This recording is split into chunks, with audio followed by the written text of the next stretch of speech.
talking, marching up to freedom land. Ain't gonna let nobody turn me around, turn me around, turn me around. Ain't gonna let nobody turn me around. Gonna keep on a walking, keep on a talking, marching up to freedom land. Ain't gonna let nobody turn me around, turn me around, turn me around. Ain't gonna let nobody turn me around. Keep on a walking, keep on a talking, marching up to freedom land.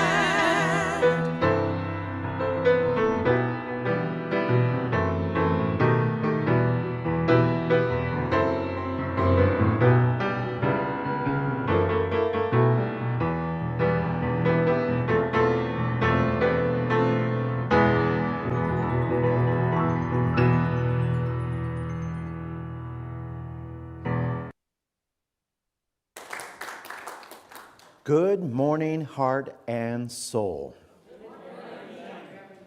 I am Reverend Jack Elliott. I am proud to be your chair of the Leadership Council for Heart and Soul Center of Light. I'm also proud to let you know I'll be back a little bit later, but this is the commercial. This is the ask.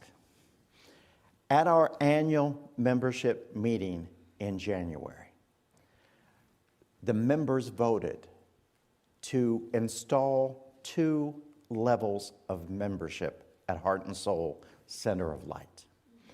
And if you're at home, if you're somewhere else in the world, if you're watching us on Zoom, if you're watching us on YouTube or any other social media thing, this is intentionally done so that you can be a part of the village that we call Heart and Soul Center of Light.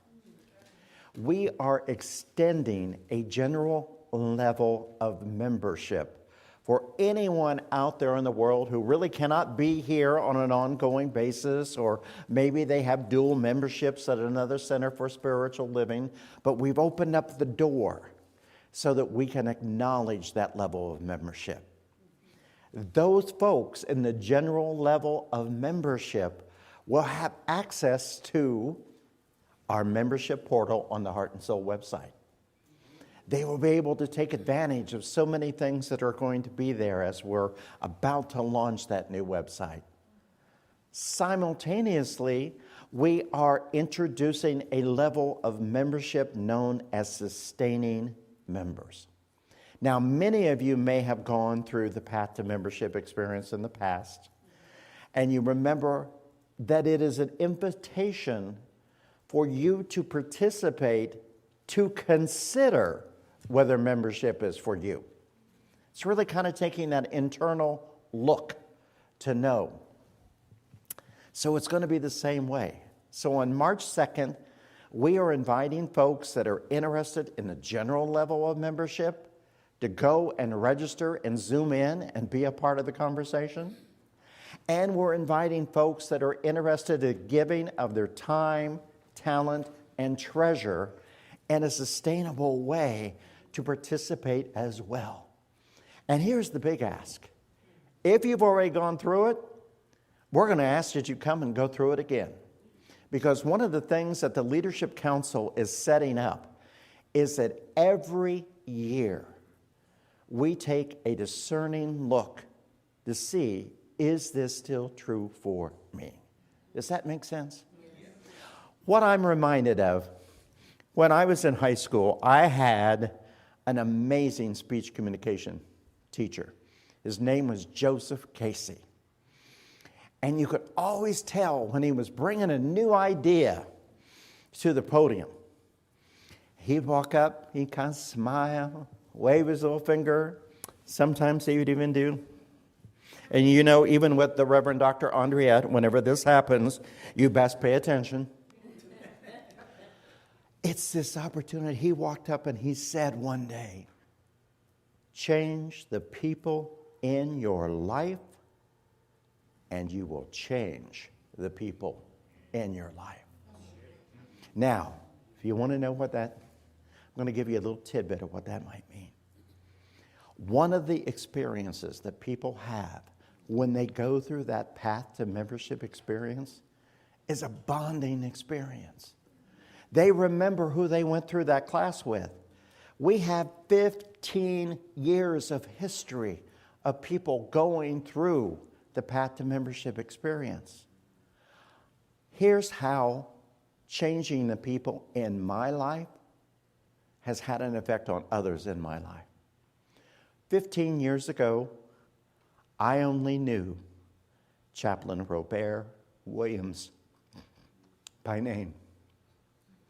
I'm putting my family on notice that should the time come when my work is done, I want Chaplain Robert Williams to be holding my hand and be one of the last voices that I hear.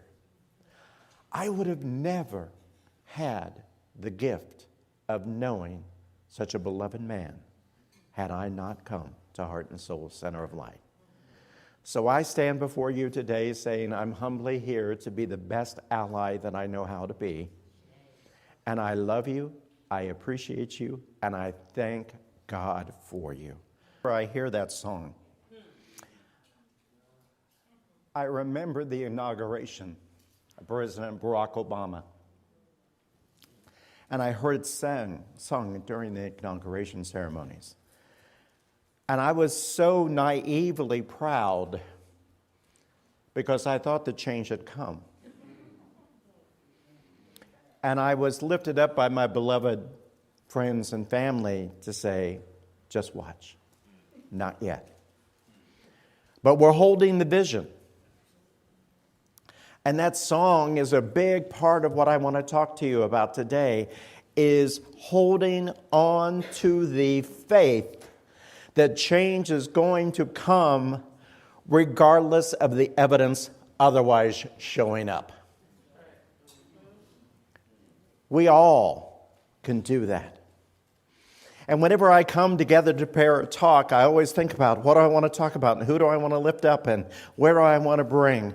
And one of the things that I remember so succinctly from my first days of visiting the Reverend Dr. Andriette at East Bay Church of Religious Science was this wonderful thing that Iyanla Van Tant mentioned when she spoke. She said, I stand before you, and I'm going to drop my age in as whatever number she might have used. I stand before you 70 years old. And if you are my elder, I humbly ask permission to speak. May I have that permission? So that said, I wanted to look for examples of people who had to be the demonstration of faith in action, even though there was no example of it. And we're going to start right with the chair you're sitting in. Look at the chairs in front of you or get some supports from someone behind you if you're in the front row. And I want you to know the name on the chair that you're sitting on. Because in a moment, I'm going to ask you to lift up that name, because that is the sample of someone who had faith that you would be here on this day. Does everybody have a name? If you have that name, I'll do a countdown, but my folks at home, my folks on YouTube, my folks on Zoom, my folks there, I also want you to lift up a name of someone who a friend of mine recently suggested was a soul tie. The theme for the Centers for Spiritual Living annual convention this year is soul to soul to soul. You are connecting with the soul that named the chair that has been made available for you.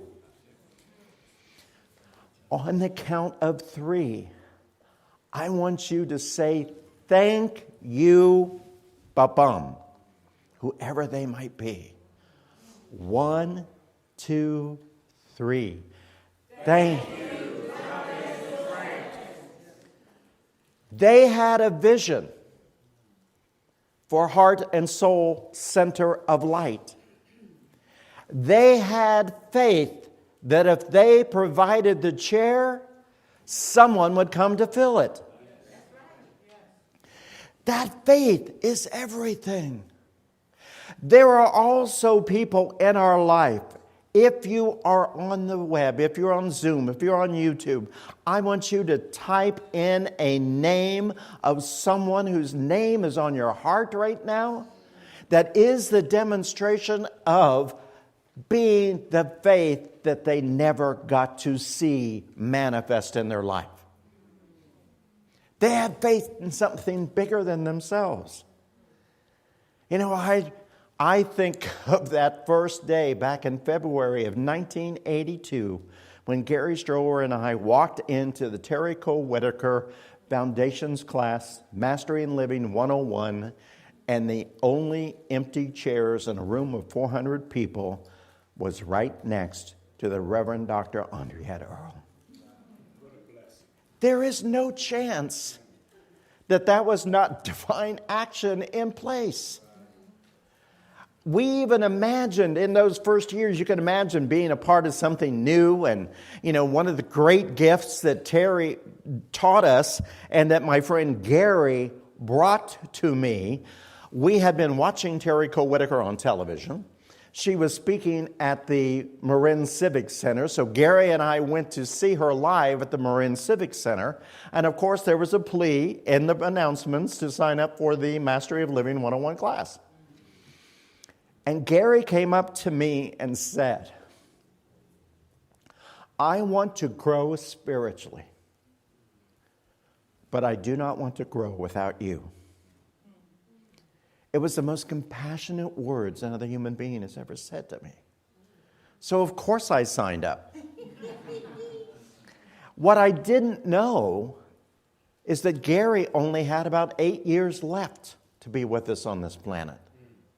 You know, when the Reverend Dr. Andrietta and I would sit with Gary and we would talk, there was a great photo, you know, one of those Hallmark big eye photos kind of thing in the early 80s of a little boy with red hair, a little white boy with red hair, another little boy with brown hair, and a little black girl with curly hair. And it was us. And we teased about, okay, that was us together choosing what we were going to do when we came back this time. Now, to a fault, each and every one of us said, sing. And God said, no, not this lifetime. No, that's not yours to do. No. We're going to tap Brannis. We're going to tap, you have other stuff to say and do. Get ready. That's right. So we started to get ready. And there were obstacles that were thrown up along the way. I did all the practitioner training, was the last, John Waterhouse and I say the same thing. We were the last named practitioner with Terry Cole Whitaker Ministries. I was in the ministerial program, and Terry announced, I'm not doing that anymore. We're not naming ministers. We're not naming practitioners. And I got to look at that pattern, and I've talked about it before in my life, where I get about 90% of the way there, and something happens, and I go, well, I tried. But in the most spiritual way, my faith said, oh, hell no. You're going to find a way to do this thing.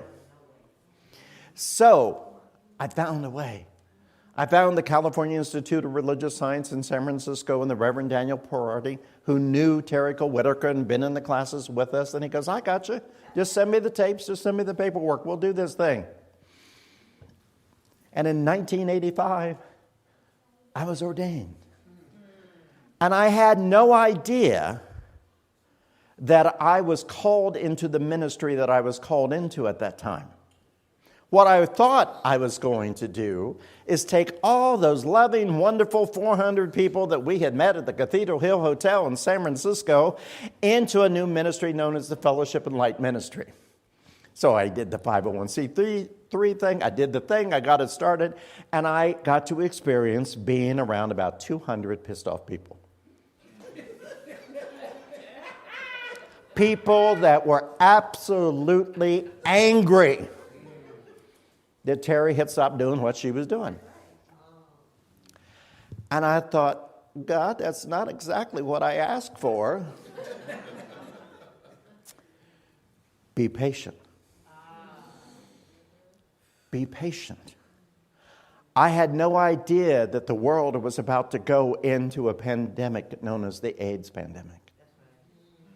And that I was going to be the minister that would do the memorials when other churches had shunned their LGBTQ plus children. When families would lie and said, my child had cancer, don't you dare say it was anything else. I was ready for that.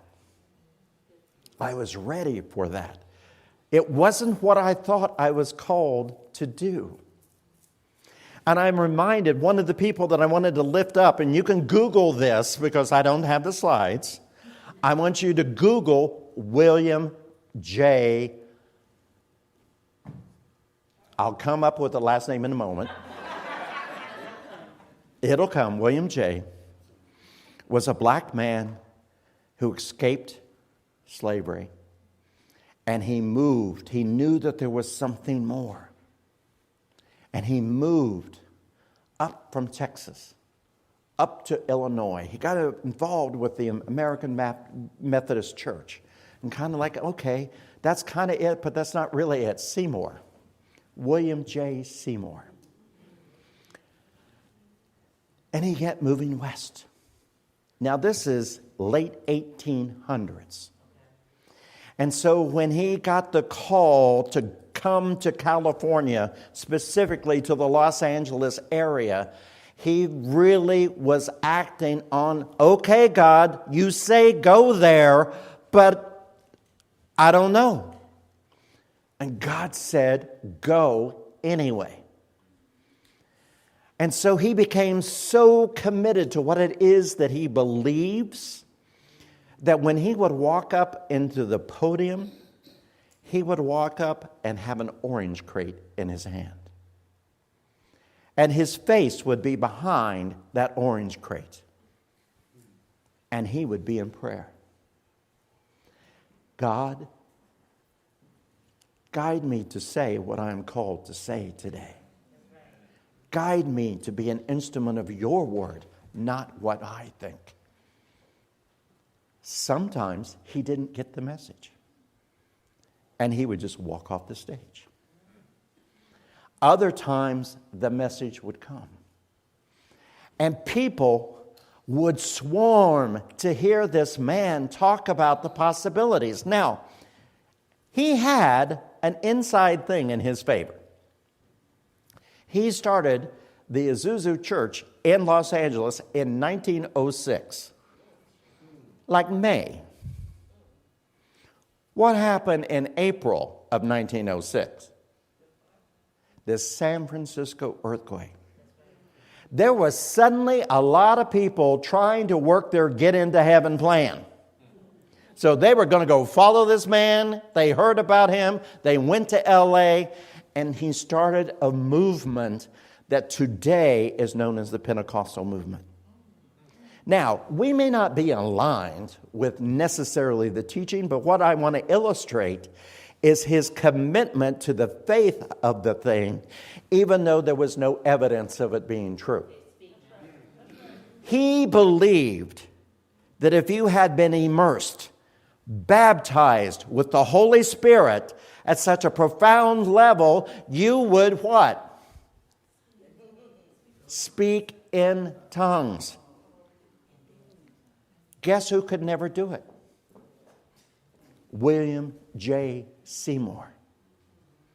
But it didn't stop him from teaching what it is that he believed. And folks came to him. Folks got it. It started to happen, and he started this huge movement. Now again, we're not going to get into the data of doctrine of what we believe opposed to what he believes, but I want to use that example because we see evidence in our world right here, right now, with some folks who, if you say something enough, they will believe it. And so we get this idea. And here's the little test. I'm going to ask you to not think about something. I'm going to ask you not to think about an elephant in a pink tutu. I want you to not think about that elephant in the pink tutu dancing up here on stage. How'd you do? Absolutely. And you better not have thought I was one of those elephants. My pink tutu is at the dry cleaner. But what I want you to know, that's like a prayer. Every word we say is a prayer, and our mind cannot comprehend a negative thought. When we say it, our mind responds, that must be what she wants. Okay, you want a pink tutu and an elephant? I'm going to give you Barnum and Bailey. And we're in it. We're in it. And so what we've got to watch is, I love that pin that we had a few years ago in the gift shop at Heart and Soul. Tain't so. Tain't so. Now we get to understand that every thought that comes into our mind, we can edit. It tain't so. Let that go and replace it with what it is that we want. Think about our teaching symbol. Those here in the room can see the lovely stained glass window that our friends from Central Valley Center for Spiritual Living in Fresno donated to Heart and Soul when their time was done. They wanted it to continue. So just like the names on the chair, they wanted to be a part of it. So they gifted us that teaching symbol. But I want you to look at that teaching symbol not as just the creative process itself, or this V-looking logo kind of thing, or however you would decide it might be. And I want you to think about it as a portrait of you. Everything you put into your life cannot do anything but manifest.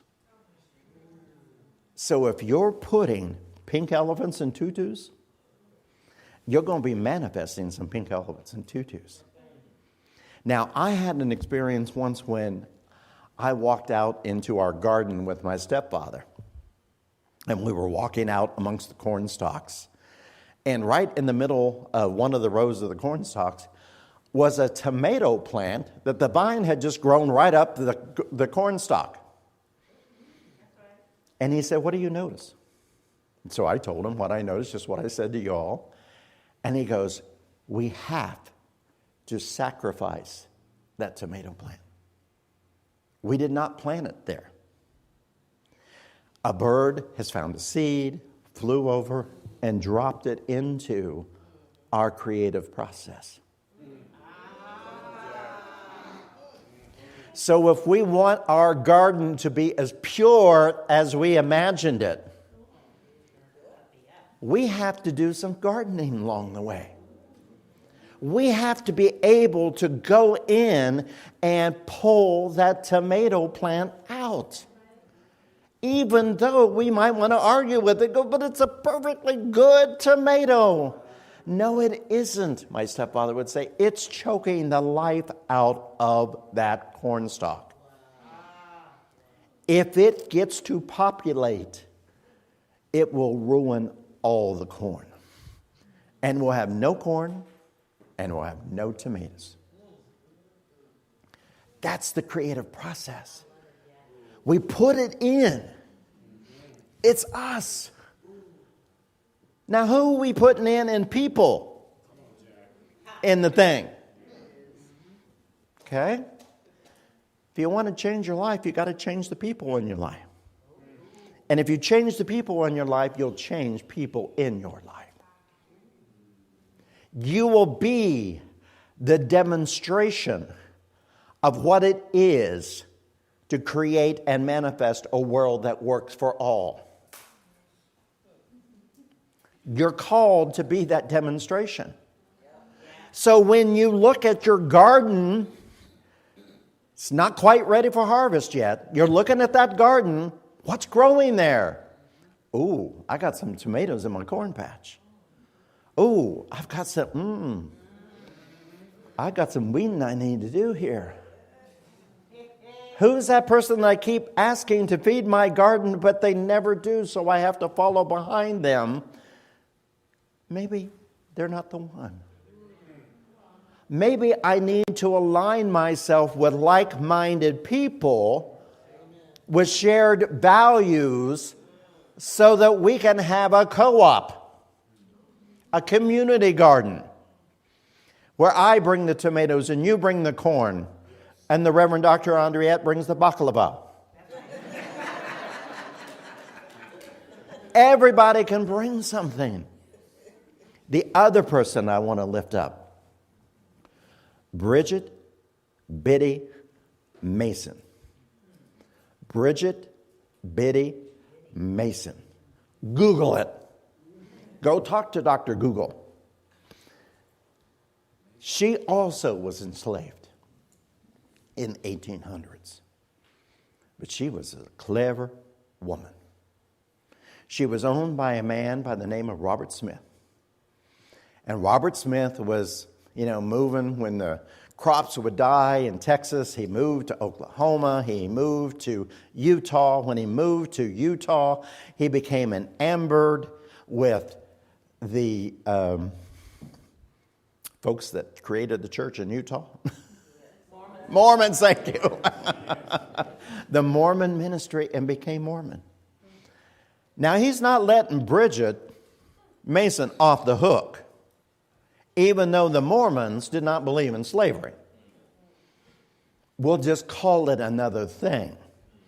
We've never done that before in society, have we? Let's just call it another thing, and then we can say we're not doing that thing anymore. We're doing this other thing, and so therefore it isn't that thing. How dare you think it's that thing? Well, she was paying attention. And as he moved from Oklahoma to Utah, she walked behind the wagon and carried 3 of her babies. He and his wife, of course, rode in the wagon. And they walked, and they walked, and they got to Utah. Now, I know that you've never had this experience either. Somebody joins something new, and they know that that new entity, that new thing, has just been waiting for them to show up. Because they're going to put their impress on it. They're going to do their thing. Oh, it's going to be wonderful. Well, that didn't happen for Mr. Smith. He wasn't all that welcomed in the Mormon church in Utah. So he decided and announced to his family that he was going to go to California. Now, Bridget, being the smart woman that she was, if I walk to California, I'll be free. Okay. I'm going to take what I learned from this Mormon experience about always having 10%, always having some provisions to provide. And she got to Los Angeles with him. And they did the most spiritual, bye. Gotta go. And he said, no, went to court. The courts in California said, what part of our law do you not understand? She is free. She put such a plan together that she was the first African-American woman in the city of Los Angeles to buy property. She bought a house for each one of her children. She bought a house for anybody who came, no matter what color they might have been, but had been marginalized, separated, or discounted out in the world. And she built a community. When she made her transition, it's estimated that in today's dollars, her wealth would have been between $3 and $4 million. Now, I want to know more about this woman. Because as she walked from Texas to Oklahoma, Oklahoma to Utah, Utah to California. Do you think she ever doubted her faith? She just had the faith to take one step in front of the other and had the belief that God will provide. She got to this place where she knew she held the vision of higher ground. She knew of the possibility. So I want you to feel Bridget surrounding you right now, because you are a part of what she envisioned. That people could come together in an inclusive way to be who they are. And as many would say, whose they are. So we are in this window of time, and I'll leave with this idea. Okay, we think we've done the work. Y'all, we're just moving into our doctoral level of study. And we got to have the faith, because now it's all about legacy. It's all about handing off some of the things that we thought we would get to experience in our lifetime, when we thought that change had come naively. But we've got to focus on the change that has come. Because if we focus on the elephants in the pink tutus, what happened yet? Or what's being set back yet? We got to let that go and say, that ain't so. That no matter how much it's showing up, as Dr. Maya Angelou would say, never allow the facts to get in the way of the truth. You stand on higher ground. You are called to be the one, the ally, the advocate, the co-conspirator to manifest a world for all. It's possible. We know it's possible because we are standing on higher ground. And so it is.